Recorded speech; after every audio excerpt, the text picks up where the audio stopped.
এটা হলো মিশর, আর এটা হলো মিশরের একটি পিরামিড। আজ থেকে প্রায় ৪,৫০০ বছর আগের কথা, যখন পৃথিবীর অধিকাংশ মানুষ সভ্যতার আলো দেখেনি, তখন মরুভূমির তপ্ত বালুর ওপর দাঁড়িয়ে তৈরি হয়েছিল এমন কিছু স্থাপত্য যা আজও আধুনিক বিজ্ঞানকে চ্যালেঞ্জ জানায়। হ্যাঁ, আমি মিশরের পিরামিডের কথা বলছি। কিন্তু এই বিশালাকার পাথরের পাহাড়গুলোর ভেতরে কি আছে? কেন হাজার হাজার বছর ধরে মৃতদেহগুলোকে পচন থেকে রক্ষা করা হয়েছিল? আর সত্যি কি যারা এই সমাধিগুলোকে স্পর্শ করেছে তারা কোনো এক অদৃশ্য অভিশাপের কবলে পড়েছিল? আজকের এই বিশেষ ভিডিওতে আমরা উন্মোচন করব প্রাচীন মিশরের সবচেয়ে রোমহর্ষক রহস্য, মমি তৈরির গোপন পদ্ধতি আর ফারাওদের সেই কথিত অভিশাপ। মমি এবং পিরামিড নিয়ে জানার আগে আমাদেরকে জানতে হবে কারা ছিলেন এই ফারাও, কেন তাদের জন্য এত বিশাল সব আয়োজন করা হতো। ফারাও শব্দটি মূলত এসেছে প্রাচীন মিশরীয় শব্দ পের আ থেকে, যার অর্থ হলো বিশাল প্রাসাদ। তবে তারা কেবল দেশের রাজাই ছিলেন না, মিশরের সাধারণ মানুষ তাদেরকে মনে করত পৃথিবীর বুকের জীবন্ত ঈশ্বর। তাদের বিশ্বাস ছিল ফারাওরা হলেন দেবতা হোরাস এর মানব রূপ এবং দেবতা ও মানুষের মধ্যে একমাত্র যোগসূত্র।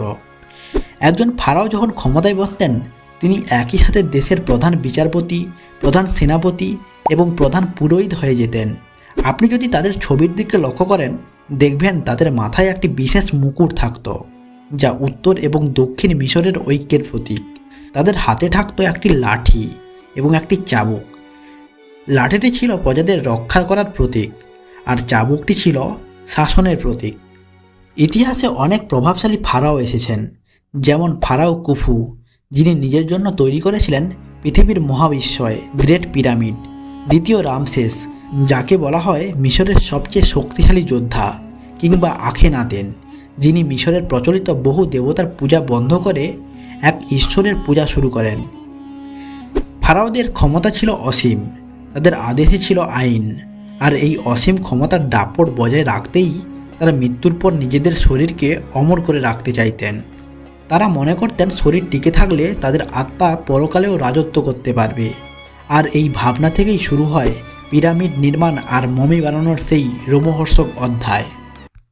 এখন আসি মমি বানানোর সেই গোপন পদ্ধতিতে। মিশরীয়দের কাছে মৃত্যু মানেই শেষ ছিল না। তারা বিশ্বাস করত মৃত্যুর পর মানুষের আত্মা বা কা এবং বা পুনরায় শরীরে ফিরে আসে, কিন্তু তার জন্য শরীরটিকে অক্ষত থাকা জরুরি ছিল। যদি শরীর পচে যায় তবে সেই আত্মা আর ফিরে আসতে পারবে না এবং পরকালে সেই মানুষটি হারিয়ে যাবে।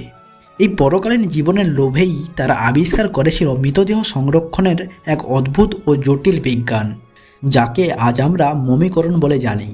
প্রথমেই একটি লম্বা লোহার হুক মৃতদেহের নাকের ছিদ্র দিয়ে ঢুকিয়ে দেওয়া হতো। এরপর ঘিলু বা মস্তিষ্ক গলিয়ে বাইরে বের করে আনা হতো।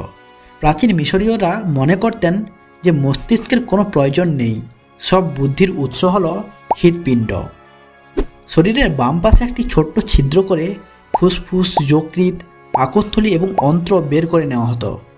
এগুলোকে ধুয়ে পাম তেল দিয়ে পরিষ্কার করে 4টি বিশেষ পাত্রে রাখা হতো, যাদের বলা হয় ক্যানোপিক জার। শরীরের ভেতরে হৃৎপিণ্ডটিকে রেখে দেওয়া হতো, কারণ তারা বিশ্বাস করত পরকালে দেবতা আনুবিস মানুষের হৃৎপিণ্ড পরিমাপ করবেন তার পাপ পুণ্যের বিচারের জন্য। এরপর পুরো শরীরকে ন্যাট্রম নামক এক ধরনের বিশেষ লবণ দিয়ে ঢেকে দেওয়া হতো। টানা 40 দিন ওই লবণ শরীরের সমস্ত জলীয় অংশ শুষে নিত, ফলে শরীরটি শুকিয়ে কাঠের মতো হয়ে যেত। সবচেয়ে সুগন্ধি তেল মেখে শরীরকে শত শত মিটার লম্বা লিনেন কাপড় দিয়ে পেঁচানো হতো। প্রতিটি ভাঁজে ভাঁজে রাখা হতো জাদুকরী মন্ত্র লেখা কবচ বা অ্যামুলেট। শরীর তো তৈরি হলো, কিন্তু তা থাকবে কোথায়? ফারাওদের জন্য বানানো হলো বিশালাকার পিরামিড। আপনি কি জানেন গ্রেট পিরামিড তৈরিতে প্রায় 23 লক্ষ পাথরের ব্লক ব্যবহার করা হয়েছিল, যার প্রতিটি পাথরের ওজন 2 থেকে 50 টন পর্যন্ত। পিরামিডের ভেতরে তৈরি করা হতো অসংখ্য ভুল রাস্তা বা ট্র্যাপডোর, যাতে কোনো চোর সম্রাটের মমি এবং তার সাথে রাখা সোনাদানা চুরি করতে না পারে। কিন্তু এই সতর্কতা থাকা সত্ত্বেও শেষ রক্ষা কি হয়েছিল? সম্রাটদের কি শান্তিতে ঘুমোতে দেওয়া হয়েছিল?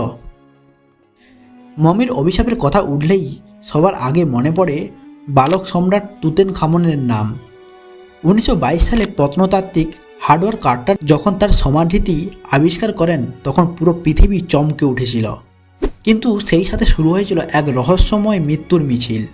এই অভিযানের প্রধান অর্থদাতা লর্ড কার্নারভন সমাধি খোলার কয়েক মাস পরেই একটি সাধারণ মশার কামড়ে রক্তে বিষক্রিয়া হয়ে মারা যান। বলা হয় তিনি যখন মারা যান ঠিক সেই মুহূর্তে পুরো কায়রো শহরের বিদ্যুৎ চলে গিয়েছিল। এমনকি ইংল্যান্ডে থাকা কার্নারভনের প্রিয় কুকুরটিও একই সময়ে চিৎকার করে মারা যায়। পরবর্তী কয়েক বছর ওই অভিযানের সাথে যুক্ত প্রায় 20 জন মানুষ রহস্যজনকভাবে মৃত্যুবরণ করে। কেউ আত্মহত্যা করেন, কেউ বা অদ্ভুত রোগে মারা যান। তবে আধুনিক বিজ্ঞানীরা বলেন অভিশাপ নয়, বরং হাজার বছর ধরে বন্ধ থাকা কবরের ভেতরে জন্ম নেওয়া বিশেষ কিছু বিষাক্ত ফাঙ্গাস বা প্রাচীন ব্যাকটেরিয়াই ছিল এই মৃত্যুর প্রধান কারণ। বিজ্ঞান আর অন্ধবিশ্বাসের এই লড়াই হয়তো কোনোদিনও শেষ হবে না। পিরামিড আজও মরুভূমির বুকে এক অজেয় রহস্য হয়ে দাঁড়িয়ে আছে। হয়তো আজও কোনো পিরামিডের গভীরে কোনো সম্রাট তার পরকালীন জীবনের অপেক্ষায় ঘুমিয়ে আছেন, যা আজও মানুষের নজরের বাইরে। আপনি কি মনে করেন, পিরামিডের অভিশাপ কি শুধুই কাকতালীয়, নাকি এর পেছনে সত্যি কোনো অতি প্রকৃত শক্তি আছে? কমেন্টে আমাদেরকে জানান।